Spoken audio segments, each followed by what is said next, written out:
Following former Haas driver Romain Grosjean's departure from Formula 1 to IndyCar, it's been announced that Williams racer George Russell will replace the Frenchman on the board of the Grand Prix Drivers Association in the role of director. Russell joins existing members fellow director Sebastian Vettel and chairman Alex Wurz, as well as another director Anastasia Fowl, who is the first ever non-driver appointment in the GPDA, the trade union of Formula 1 drivers founded in 1961, and whose brief is to represent the interests of the drivers, particularly in the matters of safety. Grosjean will maintain a role as an advisor to the GPDA in 2021 to finish his ongoing work and the lessons learned from his accident at the 2020 Bahrain Grand Prix.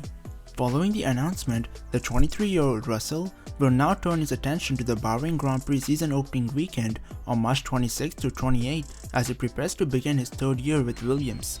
Carlos Sainz has spoken of his great respect for Sebastian Vettel, with the moment during the 2014 season staying with him during his Formula 1 career. As Vettel said his goodbyes at Red Bull before starting a new chapter with Ferrari in 2015, Sainz was completing his duties as a reserve and simulator driver for the team before making his own step up onto the Formula 1 grid the following season with junior team Toro Rosso. Sainz has now replaced Vettel at Ferrari, and in an interview with Spanish publication Soy Motor, he spoke fondly of his predecessor and revealed that a letter he received from him back in his early Red Bull days is something he treasures. Sainz says, quote, "I'm going to tell a story. The day he said goodbye to Red Bull in 2014, I was a simulator driver and he dedicated a letter to me. He thought that the work I was doing in the simulator for him and for the team was important, and he had the kindness to say goodbye to Red Bull by sending a letter to all the employees personalized for each employee. He knew that at 4 o'clock in the morning, I spent hours in the setup recommending settings for his race in Australia, and he was kind enough to send me a letter thanking me for that effort in the simulator and those hours of work I had put in. And since then, I have a special affection for him, and I have a relationship with him beyond the cameras, which maybe I have never told him and someday I will tell him, but since then I have a great respect for him."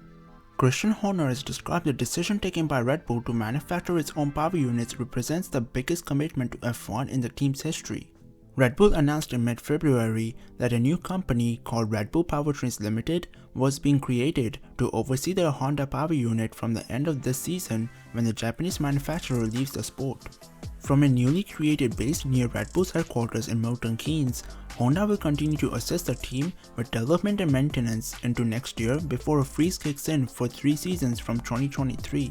Beyond that, when a new power unit is introduced into F1 from 2026, Red Bull has a major decision to make on whether it develops its own system and has its destiny in its own hands, or whether it again becomes beholden to a supplying manufacturer.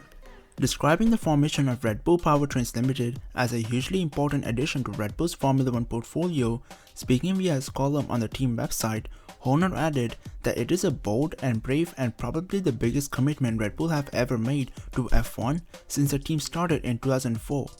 And that's been it for this video. If you enjoyed this video, then make sure to leave a like and don't forget to subscribe. Apart from that, I hope you're an awesome day, and bye bye.